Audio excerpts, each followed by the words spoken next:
Because the Whitey Show, the Whitey Show, the Whitey Show. What show? The Whitey Show, the Whitey Show. Whitey Show. I'm the review who loves to say son of a bitch. The same review who hates most Nintendo shit. I'm the one who calls games what they are. I even own a 360 and hate Gears of War. Got any friends with money on games, fucking cards. Just a funny guy who became a YouTube star. Looking for better reviews than IGN, don't look far. Just give me a shot, going gone far. Alright, so before I get started on Alone in the Dark for the 360, let me start by saying Alone in the Dark is the original one, is the godfather of horror genre games. It started way before Resident Evil, Silent Hill, Clock Tower, all those games. So just so you know, Alone in the Dark is a unique game. In terms of controlling, it is very much like the older Resident Evils, more than Resident Evil 4. And also remember, this is a survival horror game. Survival horror. Not a fucking action game like Gears of War or Resident Evil 4. Okay? So let's begin.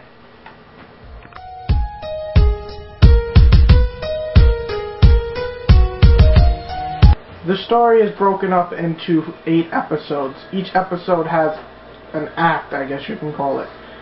Such as episode 1 has 5 acts. Episode 2, episode 3, episode 4, episode 5. Okay, you get the idea. And what's really cool about these is that it is like, you know, you're watching an episode. I'll give you an example. Say I'm up to the last chapter. Previously on Alone in the Dark. You say it. Mr. Carnby. Professor Edward Carnby. Researcher. Paranormal investigator. Huh? Disappeared under strange circumstances in 1938. 100 years old. So it's like, it's told like an episode, which I think is a very cool idea.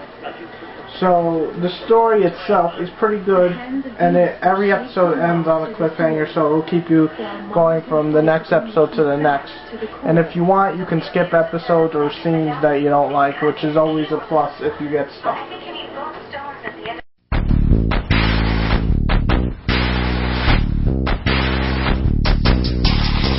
Alright, so graphics, as you can see, are pretty damn good. I would compare them to the Darkness graphics, but a little more polished. As the graphics look good there, of course they look good on when you're regularly playing. Now for the designs, I think the designs are really good.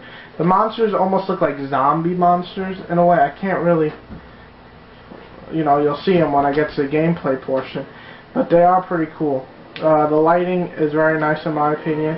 The mist looks great. Cars look great. Fire effects are probably the best thing about this game. The cars look good. I mean, everything looks good. It's not spectacular, I'm not gonna lie, but it works.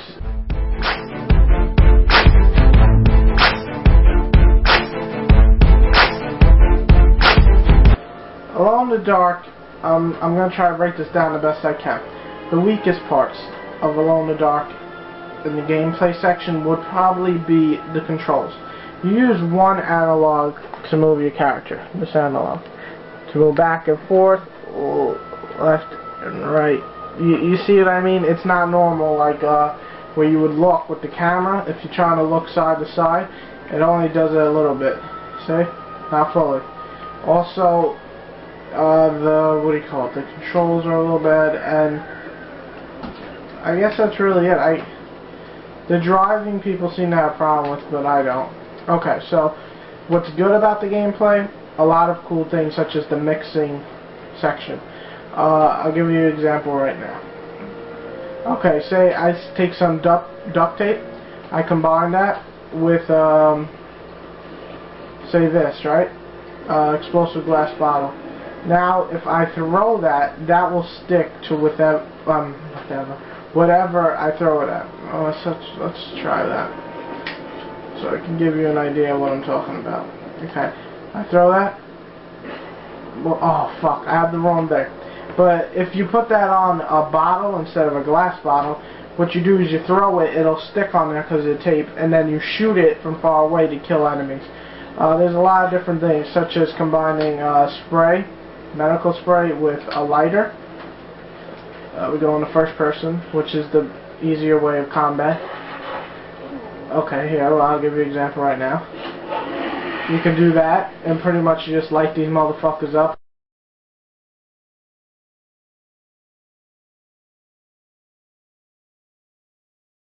There's all these different combinations.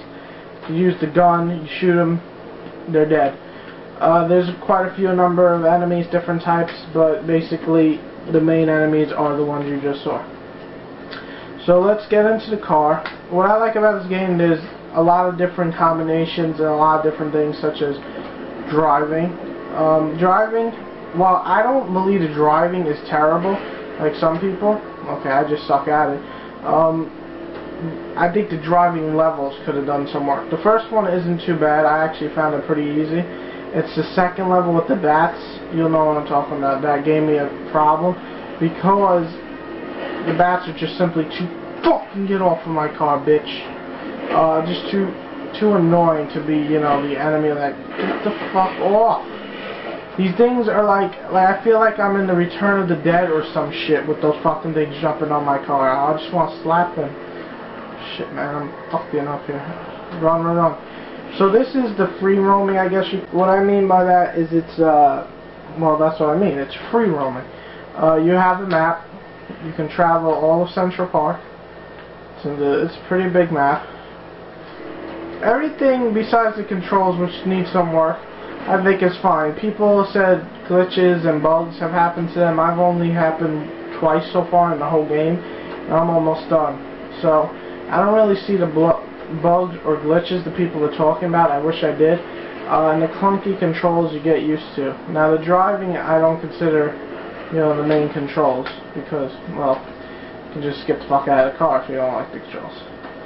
So yeah, controls are fine to me. I mean, you have to be a fan of the horror game, so in my opinion, you can't just go right into it. You probably won't like what you're playing. But to me, everything works fine. The combinations are good. And the driving is just, you just gotta get used to it, and the same thing with the controls. They're not unplayable.